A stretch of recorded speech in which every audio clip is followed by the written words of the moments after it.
Hoje nós vamos falar sobre algo interessante. Todos nós temos no nosso coração um Senhor. Todos nós servimos a algo, e até mesmo aquelas pessoas que dizem: eu não me comprometo com ninguém, eu não tenho compromisso com nada, eu não quero ter amarras com nenhuma pessoa, eu quero ser livre. Essa pessoa, ela é escrava da liberdade. E por causa dos nossos senhores e dos nossos ídolos, todos nós podemos cair em uma tentação que se chama ansiedade. Todos nós podemos cair na tentação de sermos ansiosos para que algo aconteça, algo que nós esperamos muito, algo que nós desejamos muito.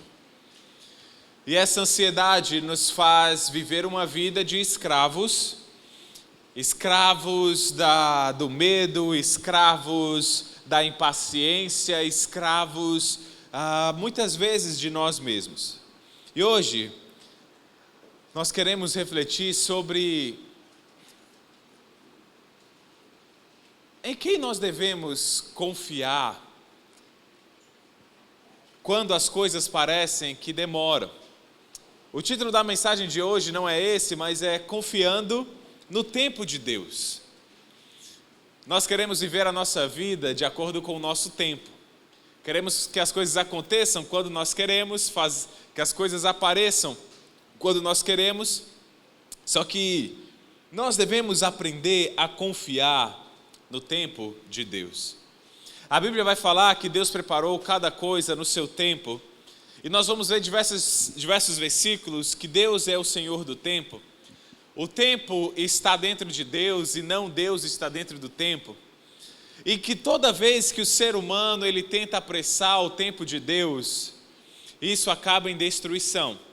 Toda vez que você deseja acelerar alguma coisa, toda vez que você deseja não esperar pelo tempo de Deus, mas confiar na tua própria sabedoria e fazer com que o tempo se prolongue em alguns momentos ou se encurte em outros momentos, sempre há destruição.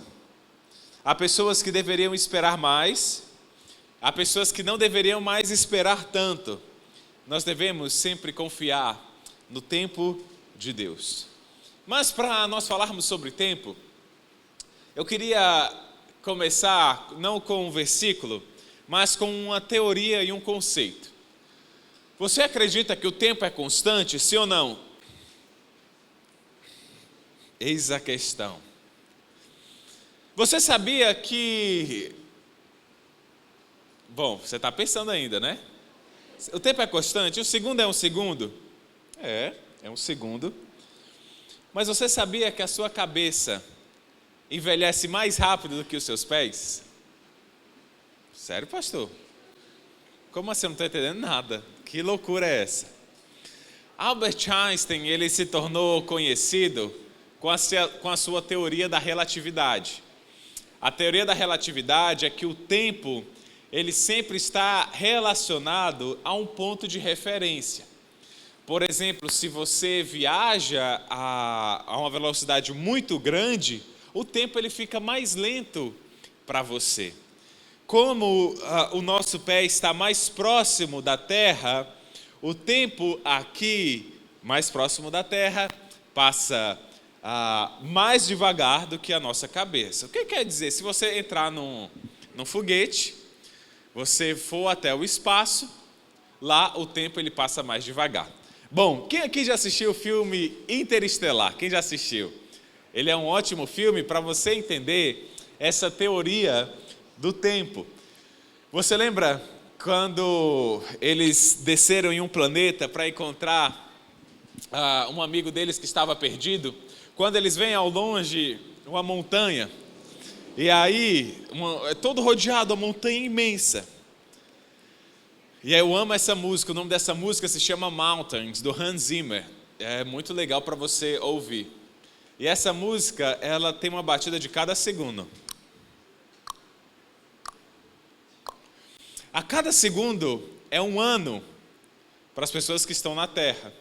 lá porque era próximo, se não me engano, de um buraco negro, se falhar a minha memória, lá o tempo ele passava, enquanto passava um segundo, aqui passava-se um ano lá na Terra.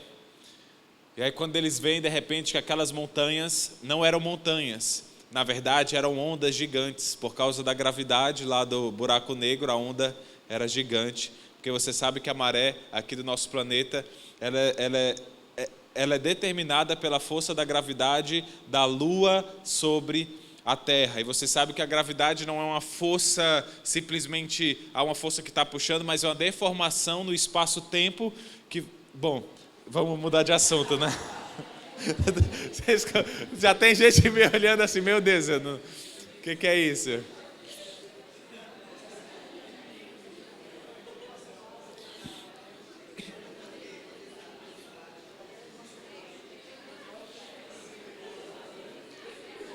Mas aqui na Terra, quanto mais alto da Terra algo está, mais fraca é a atração gravitacional e mais rápido o tempo ele se move. Uma implicação disso é que hoje é difícil, eu não decoro rua nenhuma na minha vida. Eu não decoro nenhuma rua. Eu uso tudo, sabe o que eu uso? O GPS. O GPS. O GPS, ele é um sistema de posicionamento global. Graças à teoria da relatividade de Einstein, é que a gente consegue dobrar na rua corretamente. Sabe por quê? Por causa da distância entre os satélites do GPS e aqui onde nós estamos dirigindo nosso carro, nossa moto, nossa bicicleta, ou os nossos pés, ou o ônibus. Qual o nome daquele aplicativo do ônibus? Cadê o ônibus?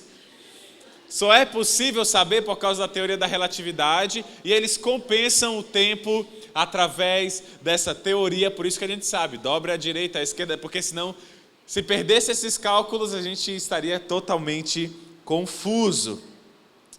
Bom, só para resumir tudo, o tempo ele depende da nossa referência. O tempo ele vai depender da nossa referência. E, cara, para uma pessoa ter pensado nisso, essa pessoa é incrivelmente inteligente. E o tempo, ele depende da nossa referência. O tempo, ele depende do quê? Da nossa referência. Só que nem sempre a nossa referência é aquilo que nós devemos confiar.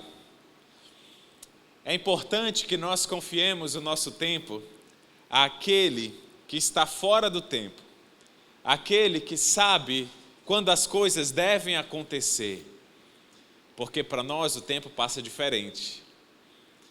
Só que isso não é um conceito novo para a Bíblia. Albert Einstein foi descobrir há muito tempo que há mais de 3.000 anos atrás, Moisés já afirmou. Por exemplo, lá no Salmos capítulo 90, versículo 4, há quase 3.000 anos atrás, Moisés já falou isso. De fato, 1.000 anos para ti são como o dia de ontem que passou, como as horas da noite. Deus ele não está preso a nenhum ponto de referência de tempo. Deus ele vê o tempo, o início, o passado, o fim, o Apocalipse e o Gênesis, ele vê apenas de um olhar. Essa é uma das características mais incríveis sobre Deus. Até mesmo Pedro, há cerca de 2.000 anos atrás, escreveu lá em 2 Pedro, capítulo 3, versículo 8, que para o Senhor um dia é como 1.000 anos, e 1.000 anos como um dia. Em outras palavras, o que Moisés e Pedro queriam nos dizer é que o tempo para Deus se move diferente. Nós, um dia é como 1.000 anos para nós, sim ou não? Não, um dia é um dia, um segundo é um segundo, uma hora é uma hora. Mas para Deus, o tempo não importa. Deus, ele vive na eternidade, ele era eterno, não teve o início, nem terá um fim. Por isso, nós devemos confiar a nossa vida no tempo de Deus.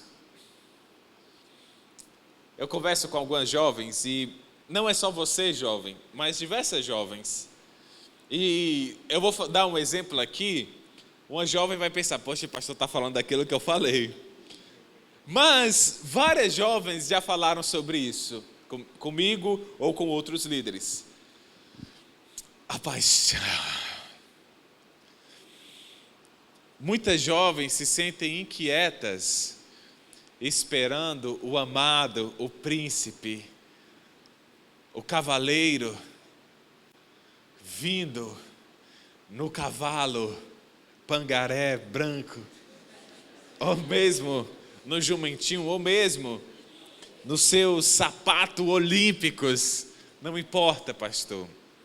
E aí acabam que muitas jovens, elas se apaixonam por um rapaz, mas numa idade que não deveriam esperar ainda se apaixonar, até mesmo porque Cantares vai dizer que não queira, não se interesse pelo amor enquanto ele não o quiser, enquanto não for o tempo.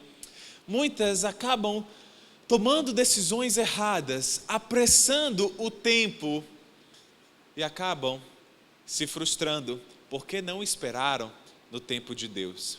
Eu estava lendo um livro antigo do Billy Graham, e aí esse livro do Billy Graham diz assim: o que eu respondi? Aí chegou uma jovem e falou para ele: pastor, eu sou uma jovem, todo mundo diz que eu sou muito bonita, eu já trabalho, eu já deu diversas características, eu amo a Deus, mas até agora não apareceu nenhum pretendente. O que eu tenho que fazer? Será que eu tenho que chamar mais atenção? Será que eu tenho que usar uma maquiagem mais elaborada? O que é que eu tenho que fazer para conseguir um amor da minha vida, para apressar? A resposta do Billy Graham falou assim: olha, nunca atraia nenhum homem pelo seu físico, alguém que não está interessado no seu coração. Espere pelo tempo de Deus, porque Deus tem um homem, e aí ele bota entre parênteses um príncipe, um filho dele, né? Porque ele é o rei, vocês entenderam, né? Um rei, então o filho do rei é um preparado para você. Aguarde o momento certo. Bom, eu dei um exemplo só de jovens, mas muitas vezes homens perdem o tempo da sua vida quando não deveriam mais ter tempo de perder. Deixa eu dar um exemplo.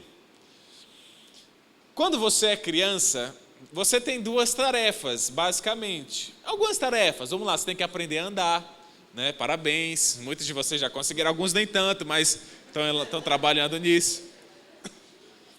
Aprender a falar, bom, alguns ainda também estão trabalhando.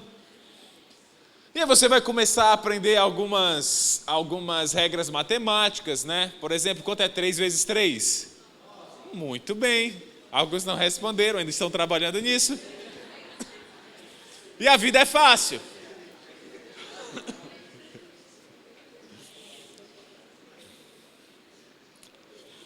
Só que você tem muito tempo livre. E a criança, ela deve brincar, sim ou não?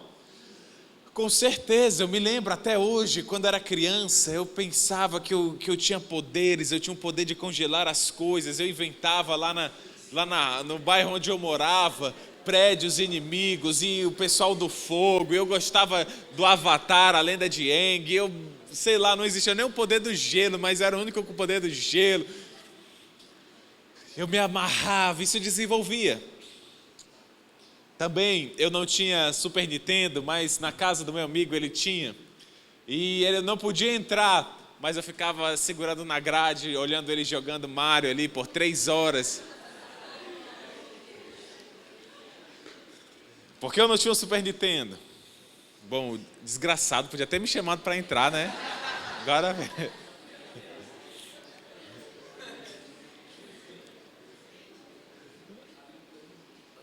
Desgraçado é alguém sem graça, tá bom?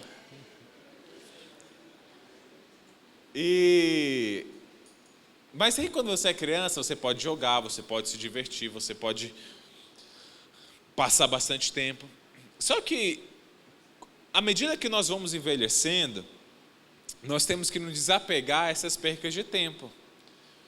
Chega um momento que você precisa começar a estudar, para poder ter uma profissão no futuro, para poder ter um bom emprego no futuro, para poder ser um político, quem sabe, alguma coisa assim, um médico, um professor, deixa eu abrir um parêntese aqui, porque na outra vez eu falei assim, poxa, não estude a licenciatura de qualquer coisa não. Bom, o que eu queria falar é que se você fizer um curso de licenciatura só por fazer, você não vai ter um bom emprego. Agora eu conheço professores que fizeram licenciatura, estudaram, fizeram mestrado, fizeram doutorado, passaram no concurso. E, meu amigo, se você passa no concurso sendo doutor, você ganha muito bem do que qualquer empresa particular poderia pagar para um engenheiro ou para um diretor de uma empresa. Então, o que eu quero falar é que chega um momento que você precisa deixar as coisas de criança e precisa agora começar a avançar e viver o novo tempo que Deus tem dado para você. Um tempo para você estudar, um tempo para você se preparar, um tempo para você olhar para o futuro. Só que em todas as nossas fases da vida, nós temos que esperar, muitas vezes, as coisas acontecerem pela mão do Senhor. O Senhor que vai nos dar um cônjuge, o Senhor que vai nos dar um bom trabalho, o Senhor que vai nos direcionar para o ministério do próximo ano ou do ano seguinte, o Senhor que vai nos mostrar a direção.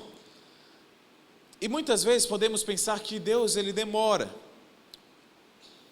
Só que Pedro, ele vai nos dizer que Deus ele não demora. Ele julga e ele faz as coisas, ele faz acontecer na nossa vida no momento certo. Em 2 Pedro, capítulo 3, versículo 9, 2 Pedro 3, 9, diz assim: o Senhor não demora em cumprir a sua promessa, como julgam alguns. Deus ele nunca demora. Se Deus sabe o que é melhor para mim, se Deus sabe aquilo e se eu sou filho dele, eu devo esperar em Deus, entregando a minha vida e saber que o Senhor não demora. Se ainda não veio, é porque Deus está preparando. Se ainda não aconteceu, ou é porque Deus espere que eu tome um passo, que eu faça alguma coisa, mas se eu estou fazendo aquilo que Deus diz que eu tenho que fazer, o que me resta é esperar, é aguardar o tempo de Deus. Se eu estou fazendo aquilo que Deus diz para fazer, então o que me resta é aguardar, esperar o tempo de Deus. O Senhor, ele não demora. Pedro ele está respondendo como diz em 2 Pedro 3,9, a alguns. Esses alguns, eles falam como julgam alguns. Esses alguns eram pessoas zombadoras. Pessoas que ficavam falando: cadê? Jesus não ia voltar? Vocês não iam morar no céu? Jesus não ia voltar aí com os seus anjos, etc. Por quê? Por que ele está demorando? No versículo 3 e no versículo 4 vai dizer assim: nos últimos dias surgirão escarnecedores zombando e seguindo suas próprias paixões. Eles dirão: o que houve com a promessa da sua vinda? Desde que os seus antepassados morreram, tudo continua como desde o princípio da criação. E aí no versículo 9 ele vai falar assim, Pedro ele responde: olha, não é que Deus ele demora, Deus está esperando, está dando a oportunidade para que vocês se arrependam. Ele não quer que ninguém pereça, mas que todos cheguem ao arrependimento.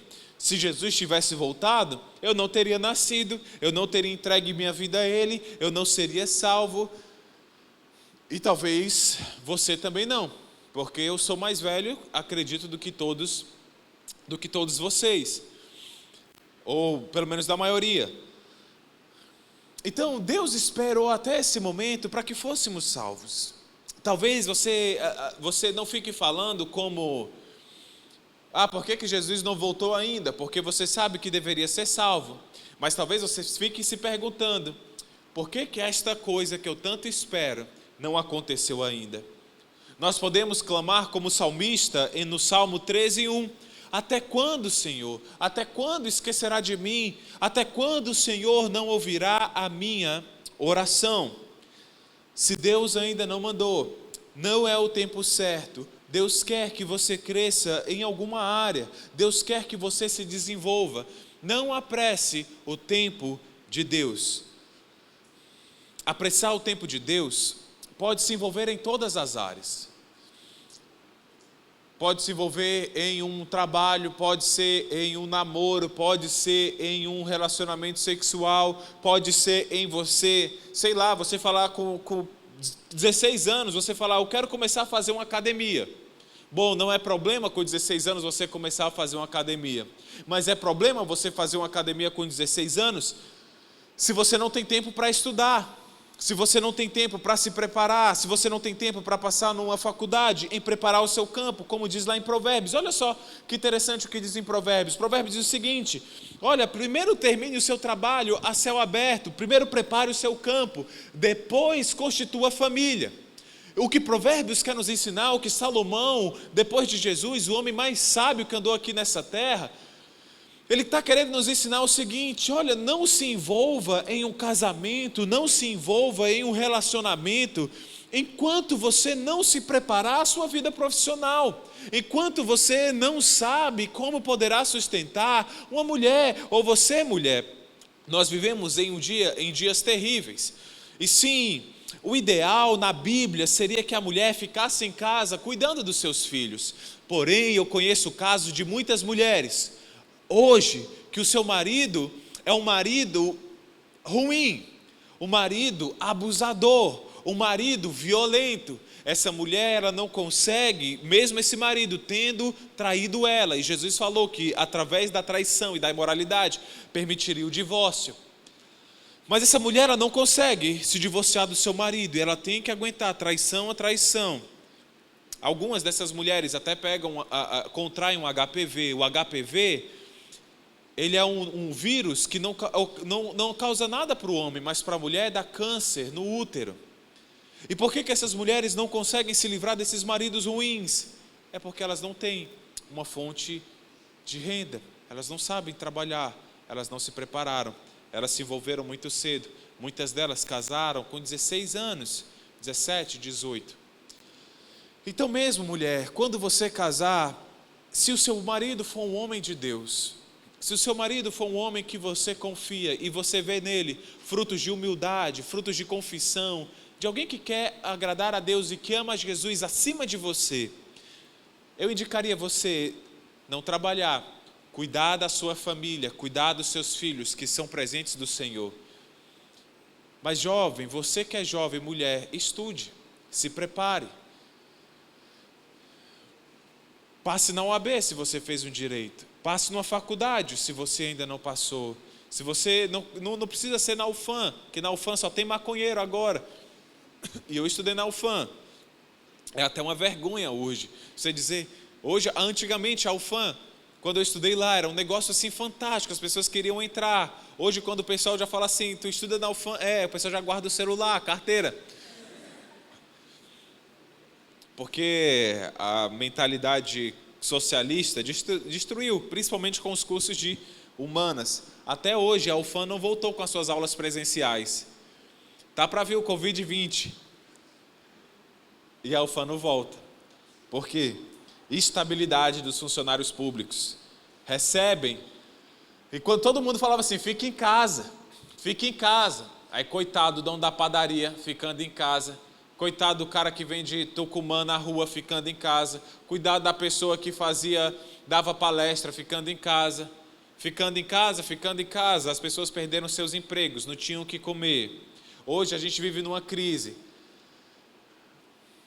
as coisas estão muito caras, sabe por quê? Porque parou a produção, a lei da oferta, da demanda e da procura, a macroeconomia básica. A gente está vivendo na maior inflação do mundo. Meu Deus, eu fui comprar aqui no Nova Cidade, você ia comprar R$2 de pães, você passava a semana todinha comendo, há 3 anos atrás, era 5 pães por R$1. Eu cheguei aqui e falei, meu Deus, o que é isso? Estão no céu. Onde tem pão com fartura. Hoje você vai na padaria, um pão está 50 centavos. Se você vai na Conde do Pão, R$1,50 o pão. Meu Deus, R$1,50 um pão. Você vai comer 2 pães, 3.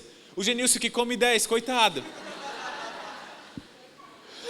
R$15. Aquilo que ele gastava 3. Eu não sei porque eu estou falando disso. Mas eu estava falando, gente, do do estudo é que há momentos para tudo. Não se desespere, eu quero beijar. Já estou fazendo um teste no espelho, chega no espelho. E aí, gata? E dá aquele beijo no espelho, depois você limpa, né, para não ficar marca. Você já fez isso, que eu sei? Você já fez? Bom, meu Deus, o que eu fiz agora, né? Quem não fez vai fazer quando chegar em casa. Não faça isso.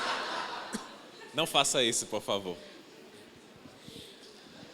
A Bíblia ela vai nos dizer, calme, se acalme. Eu estou tendo que escrever um TCC agora. E esse TCC que eu vou escrever, como é sobre neurociência, eu vou escrever sobre os impactos da pornografia na nossa mentalidade, na nossa psique. E eu tenho que, antes de você escrever um TCC, você tem que buscar diversos artigos, né? Aí você vai buscar diversos artigos, vai no Google acadêmico e tal, para você ler, para você referenciar, etc. Não é para você copiar, não seja tolo. É para você referenciar. Tem uma coisa interessante. A pornografia, ela se torna um vício. Nós já tivemos diversos artistas que falaram sobre isso. O Terry Crews, né, aquele que fez As Branquelas, o pai do Chris. A Billie Eilish, né, é assim que fala o nome dela, né? Ela falou que a pornografia destruiu a mente dela. Desde muito cedo ela vê a pornografia, isso destruiu a mente dela. Isso é verdade. A pornografia, ela tira toda a força do ser humano. Por quê? Porque anteriormente, quando um homem vivia uma vida promíscua, ele tinha que passar pelo processo, o homem ou a mulher, de conquistar uma pessoa, de ter relações com essa pessoa, e depois de conquistar outra pessoa, ter relações com essa pessoa. Então demorava um grande tempo. Com a pornografia, você pode ter diversos parceiros sexuais com apenas vários cliques. Vários cliques, você vai contaminando a sua mente com diversos parceiros sexuais. E é interessante que estudos demonstram que a pornografia, para você ter um ânimo de continuar vendo e para você continuar tendo orgasmos, você precisa ir avançando no nível de pornografia. Você começa na pornografia heterossexual, depois você vai para uma pornografia homossexual, uma pornografia grupal, uma pornografia violenta, etc. E muitos... A pornografia ela é um comércio bilionário hoje. E aí o que acontece? Tem estudos de pessoas que estão tentando se libertar da pornografia. É interessante que pessoas com mais de 50 anos conseguem se libertar da pornografia mais rapidamente do que pessoas com 20 anos. Por quê? Esse estudo, ele demonstrou que as pessoas que tinham mais de 50 anos, quando iniciaram a sua vida sexual, eles não iniciaram com a pornografia. Eles não iniciaram com o sexo preparado, o sexo bonito, o sexo... Desculpa, não é o sexo bonito, mas o sexo fake, né? Com orgasmos mirabolantes, com mulheres, todas as mulheres mais lindas do mundo, os homens lá e tal, aquele negócio. E aí eles não conseguem se libertar. É interessante que quando você vai fazer qualquer análise estatística, você tem que fazer um grupo de experimento e um grupo de controle. O grupo de controle é aquele que você mantém sem a ativação do componente que você quer estudar. Quando você compara dois grupos, um grupo que assiste e tem acesso à pornografia, a sua vida é completamente diferente em todas as áreas de alguém que não tem. A sua vida física é pior.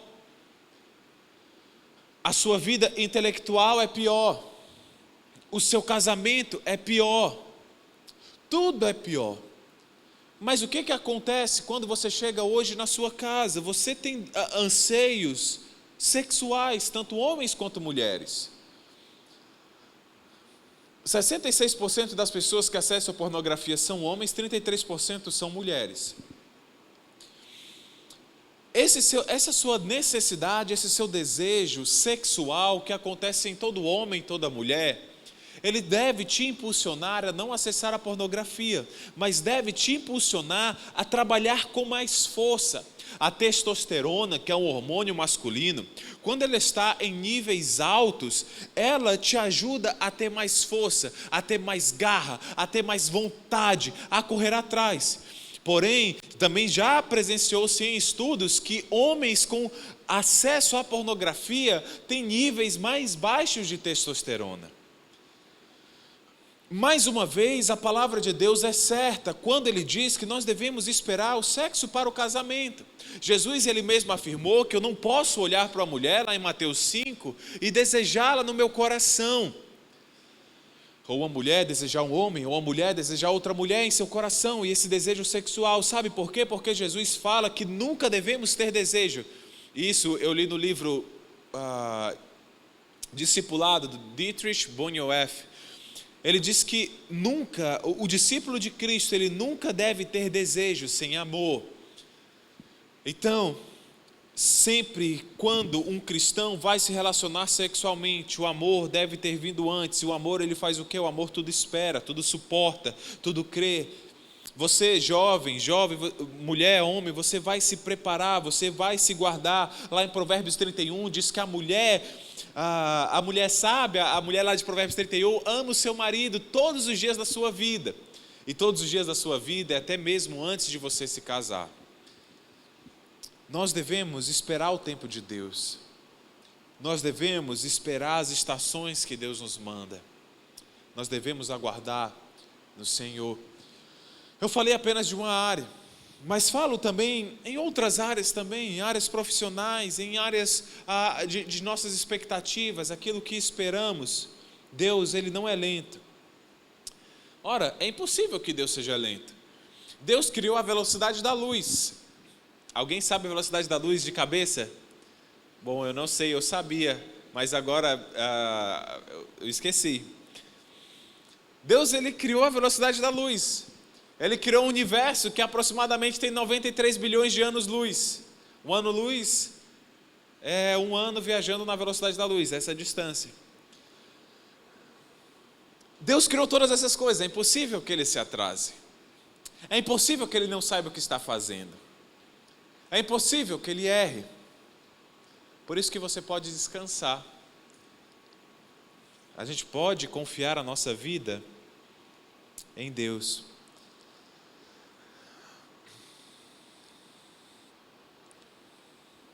Eclesiastes capítulo 3, versículo 11.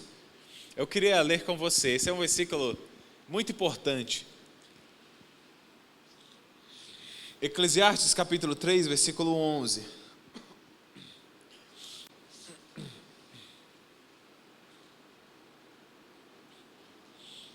Vamos ler juntos?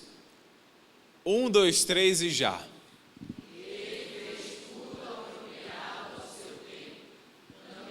Pois no coração do homem anseio pela eternidade.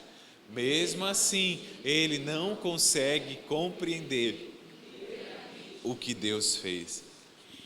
Esse versículo ele captura de uma forma apropriada como Deus se relaciona com o tempo. Deus, ele criou o tempo em cada coisa, ele fez apropriado. Em cada momento tem o seu tempo apropriado. Ele colocou no coração do homem um anseio pela eternidade, para viver para sempre. Um anseio para não morrer. É tão estranho. Nós ganhamos uma doação, quando eu falo nós, aqui é a nossa igreja. Centenas de livros de um pastor que faleceu, o pastor Oséias, era um pastor de uma igreja batista. Tem até alguns aqui atrás que eu vou ver depois, mas tem muito mais lá na nossa casa. Estava separando o joio do trigo, tinha algumas coisas lá não tão legais, como Ellen Golden White, algumas coisas assim, que talvez para uma biblioteca da igreja não seria bom, mas caso alguém queira ter para estudo, é interessante estudar receitas. Mas era estranho olhar e ver aqueles livros e ver marcações dele, escrito pertence ao pastor Oséias, fulano de tal. E aí enquanto eu estava lá separando, espirrando por causa da poeira, os livros têm uma página bem amarela, ele morreu com mais de seus 80 anos. eu pensei assim, cara, que estranho, né? Estranho estar mexendo aqui num livro que o dono desse livro, hoje ele está morto. Cara, é muito estranho. É muito estranho saber que os livros que eu tenho lá na minha prateleira, um dia vão ser doados. Um dia outra pessoa vai ser o dono daqueles livros, porque eu vou estar morto.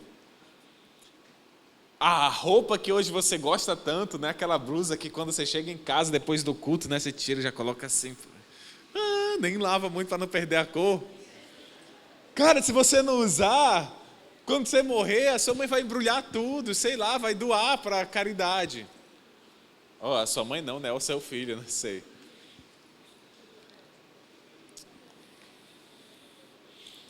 Ao nos projetar, Deus ele colocou em nosso coração a eternidade. Porque Deus é eterno.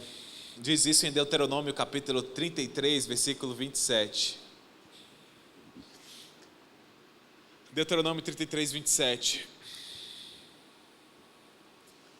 Nosso Deus é eterno.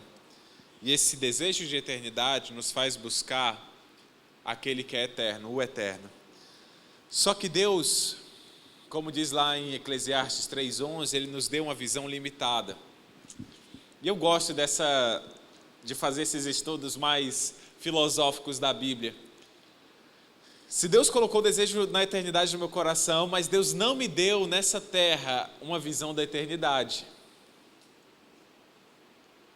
Eu não sei se você pegou o ponto que eu peguei, o ponto que eu acho interessante.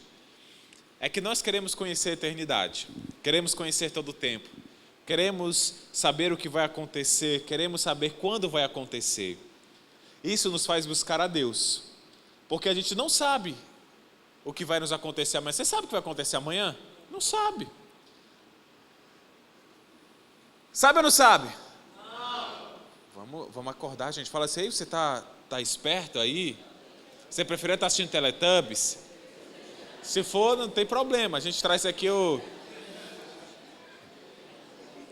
os menudos aqui para tocar. Não se reprima. Volta lá para Eclesiastes 3:11, por favor, minha filha. Olha só.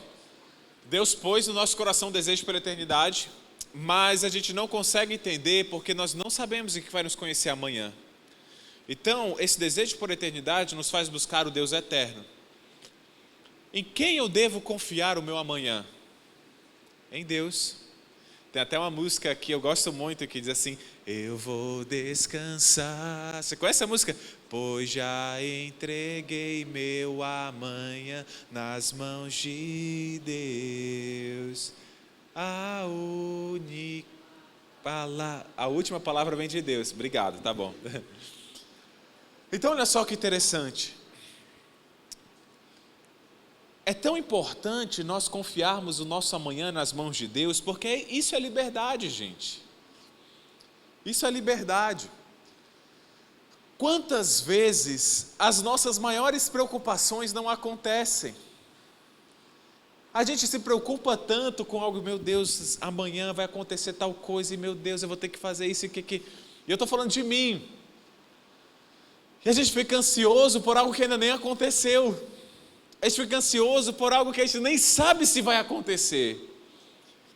Por isso que nós devemos aprender a confiar em Deus, aprender a descansar e colocar o nosso futuro nas mãos de Deus.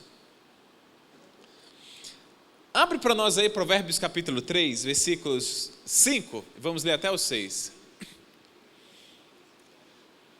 Provérbios 3, versículo 5. Olha só o que ele diz. E você que se preocupa tanto com amanhã e com o que vai acontecer e não sabe, é ansioso, Provérbios nos ensina uma verdade maravilhosa. Confie no Senhor de todo o seu coração e não se apoie em seu próprio entendimento. Eu esqueci qual foi o filósofo que disse, ele diz o seguinte: você precisa estudar muito para não saber de nada. Quão menos nós conhecemos, mas nós achamos que sabemos. Desde o ano passado, eu comecei a me aventurar novamente pela matemática. Se alguém me perguntasse algum tempo atrás, e eu estava bem afastado dos conceitos matemáticos, e perguntasse assim, pastor, você sabe matemática? Eu sei, uns 80%. Mas à medida que você vai estudando, você fala assim, meu Deus, de onde é que veio isso aqui? Você percebe que eu não sei nem uns 5% de matemática. De toda a matemática. Então, gente, se você vai confiar a tua vida no teu entendimento, cara, eu vou fazer isso. Mulher, você quer arrumar um namorado? Você vai fazer o seguinte, vai botar uma blusinha bem aqui, amarra, mostra a barriga, faz uma calça bem apertada, empina a bunda e começa a andar assim na rua. Em Todo Mundo Odeia o Cris? Você sabe qual é o nome da irmã do Cris? Tônia, ela estava na lavanderia e aí estava lá a Tasha. Tasha é uma moça muito bonita, que o Cris amava, e todo mundo estava falando com a Tasha. Oi, Tasha, tudo bem? Oi, Tasha, tudo bem? Aí a Tônia falou assim, poxa, eu queria ter a atenção dos meninos como você tem. Aí ela falou assim, não, isso é porque eu estou usando sutiã. Em inglês, sutiã é bra. Estranho, né? Bra, é B-R-A, sutiã. É porque eu estou usando sutiã. É só você começar a usar sutiã que os meninos vão todos chamar a atenção. Ela pega e roubou um sutiã da Tasha. Olha só, a menina deu a dica que ela ainda rouba. Ela roubou o sutiã dela, lá da roupa, lá da lavanderia. Aí ela colocou o sutiã, começou a colocar um monte de lenço. Aí ficou com um peitão desse tamanho aqui, ó, de um dia para o outro. Aí os homens começaram a amá-la, a dar atenção para ela, etc. Até a mãe dela descobrir. E aí você sabe o resto da história, se você conhece. Todo Mundo Odeia o Cris.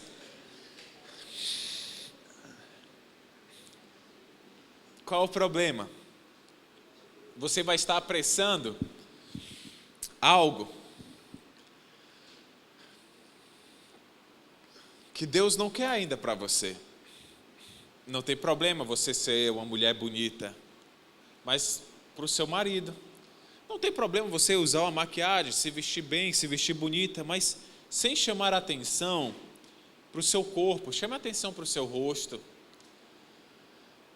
Ai, pastor, mas eu sou tão feia que não tem um menino que me manda uma mensagem.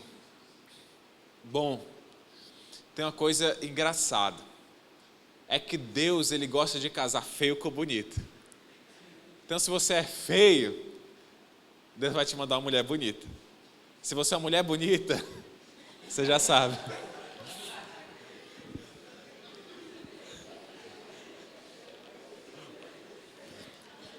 Tem gente que ainda está pensando, a filosofia está grande hoje. Então assim, deixa eu escrever aqui, se eu sou feio.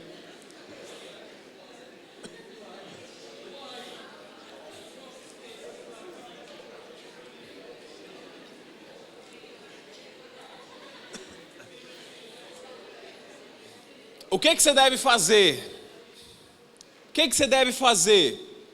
Quando você olha e fala assim, ai, não tem ninguém na igreja que me interesse. Ai, não aparece ninguém. Ai, meu trabalho. Ai, eu queria tanto um emprego na Google. Calma.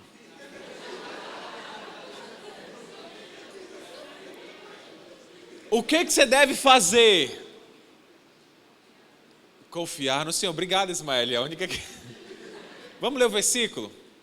1, 2, 3 e já. Confie no Senhor de todo o seu coração e não se apoie em seu próprio entendimento. Muito bem, vamos para o 6? Reconheça o Senhor. Olha só que fantástico. Deixa esse versículo projetado, filha, por favor. Lá em Hebreus capítulo 11, versículo 6, ele diz assim: sem fé é impossível agradar a Deus, pois quem dele se aproxima precisa crer que ele existe e que recompensa. Bom, talvez você tenha um problema que muitas vezes eu tenho. Não refletir sobre o versículo. Por isso que a gente fala sobre meditar aqui, não apenas ler a Bíblia. O que me dá um ódio é quando pergunta para algum irmão do GA, e aí você meditou? Não meditei, mas li a Bíblia. Muitas vezes você lê a Bíblia e você não entende bulhufas de nada. Você tem que meditar, tem que entender, tem que se perguntar. Olha só o que a Bíblia fala. Sem fé é impossível agradar a Deus. pois. Ele vai explicar o que essa frase quer dizer. Quem dele se aproxima precisa primeiro crer que ele existe. Deus existe. Eu tenho fé que Deus existe. No versículo 1 vai falar, ora, sem fé é impossível. Ora, a fé é a certeza das coisas que não vêm, a prova das coisas que esperamos. E que recompensa aqueles que o buscam. É exatamente o que diz esse versículo. Ele endireitará as suas veredas. Pode ser que a moça que você ore para casar não seja a moça que você vai casar. Pode ser que a profissão que você ora para ter não seja a profissão que você vai ter. Pode ser que as coisas que você espera e que você ora por não aconteçam. Mas você pode ter certeza de algo, é que Deus recompensa aqueles que o buscam. Ele endireitará as suas veredas. Então, quando você estiver em dúvida, cara, confie em Deus, faz a obra de Deus, se aproxima de Deus, ora a Deus, medita. Às vezes a gente pode achar que uma grande oportunidade passou, que uma grande oportunidade perdemos. E eu já perdi as contas de quantas vezes na minha vida aquilo que eu orava e que eu pedia era muito pior do que aquilo que Deus queria me dar. É muito pior.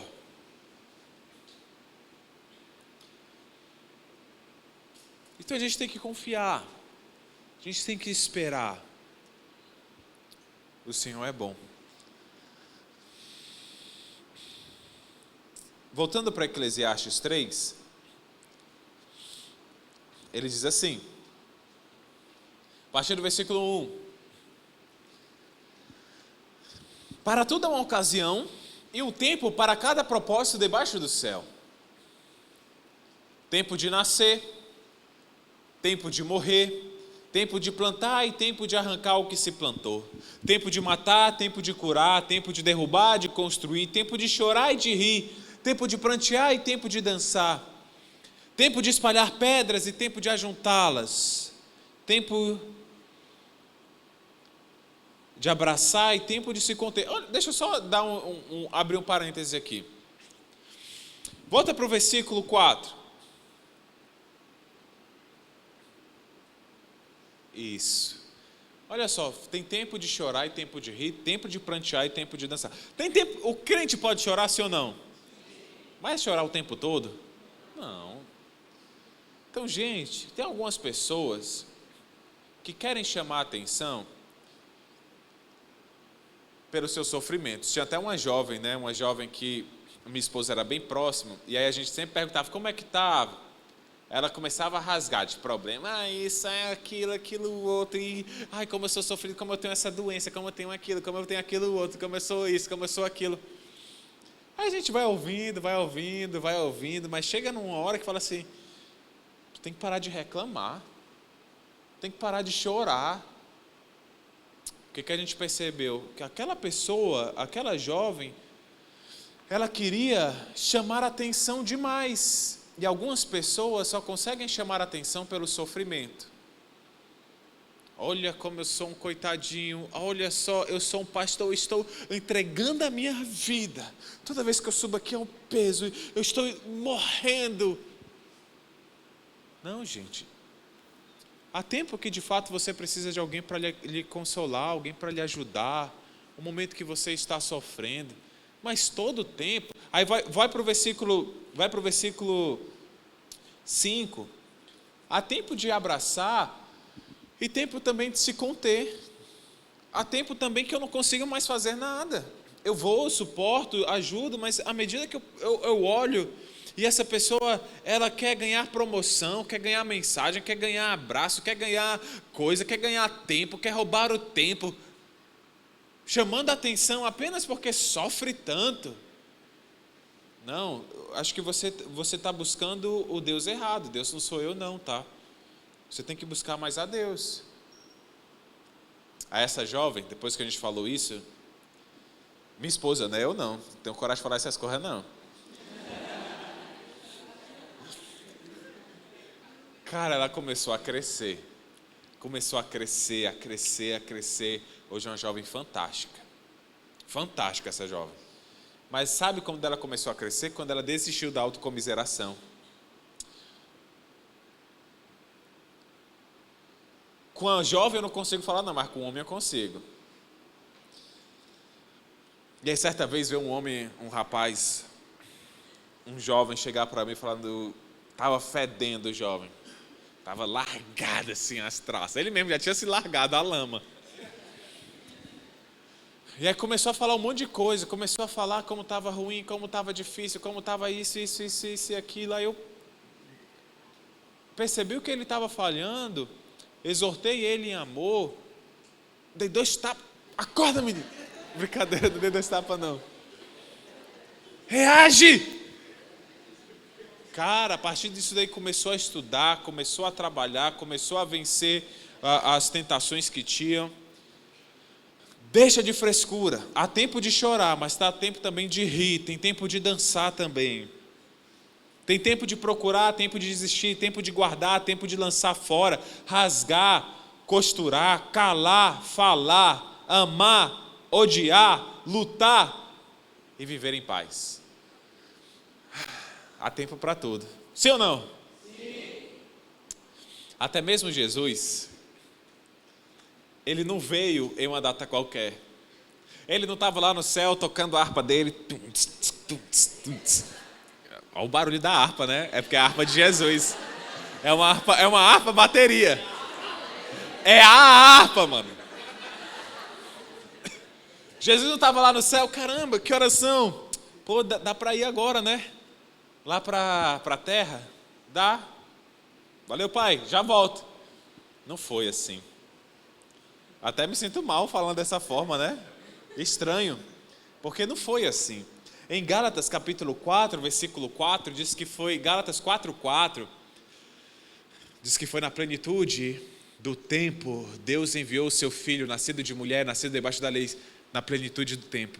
Até quando Jesus veio à terra, foi no tempo certo, no tempo exato. E parecia que era o pior tempo possível. Sabe por quê? Porque os israelitas eles estavam sob o domínio de um grande império. Você sabe qual era o império? Roma, o Império Romano. Mas é incrível que o Império Romano tinha o costume de matar, como era uma profecia que foi dita por Salomão há 1000 anos atrás, de Jesus nascer, quase 1000 anos, né? Não foi 1000 anos, quase 1000 anos atrás. Roma nem existia, e quando Roma veio a existir, começou a crucificar as pessoas nos piores crimes. E lá em Provérbios já dizia, maldito aquele que for pendurado no madeiro. E quando Moisés levantou a serpente, que era uma profecia que o Cristo seria levantado, cara, na plenitude do tempo, ninguém imaginava que era na época do Império Romano. Jesus veio. Ele foi crucificado na maneira como tinha sido predito há muito tempo atrás. Deus não se atrasa. Toda vez que você pensar assim, meu Deus está demorando, pense, Deus não se atrasa. Deus não se atrasa. A gente pode confiar nele.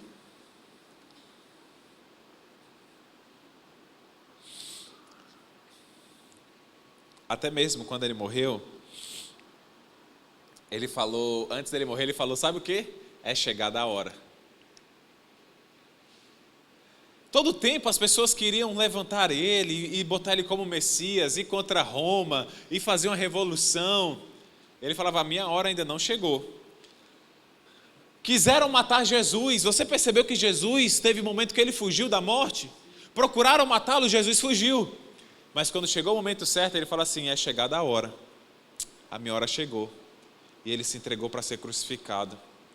Nós aprendemos com Jesus, o Filho de Deus, o Deus encarnado, o Deus que se colocou dentro do tempo, que Deus tem um tempo certo para tudo e nós podemos confiar, podemos descansar, podemos aguardar nele. Nós devemos confiar na velocidade de Deus. Nosso Deus cuida de nós. Para finalizar, eu quero ler um versículo com você. 1 Pedro, capítulo 5, versículos 6 e 7. Toda vez, meus irmãos, que nós abraçamos a vontade de Deus e confiamos a Ele a nossa vida, o obedecendo, Ele nos exaltará no devido tempo. 1 Pedro 5, do versículo 6 a 7, fala assim: portanto, humilhem-se debaixo da poderosa mão de Deus. Vamos ler comigo agora esse final, depois da vírgula? 1, 2, 3 e já. Para que Ele os exalte no tempo devido. Lancem sobre Ele toda a sua ansiedade, porque Ele tem cuidado de vocês. Você é um cristão? Você é filha de Deus? É um filho de Deus? Lança sobre Ele a tua ansiedade. Ele tem cuidado de você. No tempo certo, aquilo que você espera vai acontecer ou não vai. Mas Deus sabe o que é melhor para ti. Deus sabe o que é melhor para você. A minha oração é que a cada dia eu vivo uma vida mais em paz, mais leve, menos ansiosa, mais alegre. Sabe por quê? Porque eu luto muito com ansiedade. Fico pensando, cara, se acontecer isso, aquilo, outro. A gente está com a conta no cartão que a gente nunca teve antes. E a gente deu uns passos de fé em algumas coisas. E a gente pensou assim, meu Deus, nos ajuda. E nós já fizemos essas coisas lá no cartão, porque nós cremos que foi o direcionamento de Deus. Mas o Senhor é bom, confiamos nele. Eu não estou dizendo para você gastar todo o seu cartão de crédito com roupa, não foi roupa que eu comprei, não é viagem, não é nada disso não, tá? Não vá gastar seu cartão de crédito e falar assim, Deus, eu confio em ti. Crédito ou débito? Crédito. Não é isso. Esse já é pecado. Se você não pode comprar, não se meta comprando um sapato da Vans. Não, mas é tão lindo. É só 400, mamãe. 400. Não se meta. Daqui a pouco, é igual a Crocs, né? A Crocs, eu lembro que eu era doido por uma Crocs. E meu pai, eu falei, pai, eu quero uma Crocs. Pai, me dá uma Crocs, me dá uma Crocs, me dá uma Crocs. Eu vou te dar uma Crocs no teu aniversário. E eu queria aquela Crocs azul que tinha, sabe, uma listra branca aqui e vermelha. Cara, eu já me vi andando na igreja só assim, ó. Aí meu pai chegou na sacola com a Crocs pra mim. Cara, quando eu abro, era uma Crix. Em vez de um jacaré, era um boto. Ai, meu Deus, que coisa feia. Aí hoje, se quiserem me dar uma Crocs, nem me dê, mano, não vou usar não. Ô, coisa feia. E teu pé fica todo suado, todo... Eca! Se acalme. Se Deus não te deu uma Crocs, é porque você não precisa. Amém? Hã? É. Humilhem-se debaixo da poderosa mão de Deus, para que Ele os exalte no tempo devido. Lance sobre Ele toda a sua ansiedade, porque Ele tem cuidado de vocês. Vamos orar? Oremos. Senhor Jesus, eu te peço que ensine o nosso coração a descansar, a confiar, a viver uma vida em paz, Senhor, porque confiamos em Ti. Nos ajuda, Pai. Como disse a música que nós falamos há pouco, que nós podemos descansar, pois nós confiamos o nosso amanhã nas Tuas mãos. Ajuda-nos, Senhor, a confiar o nosso amanhã nas Tuas mãos, a não querer apressar as coisas, a descansar, Senhor. O Senhor sabe o que é melhor para nós. Nós podemos descansar. Nos ajuda, Pai, nos ensina. Em nome de Jesus nós oramos. Amém. Deus abençoe você. Até amanhã.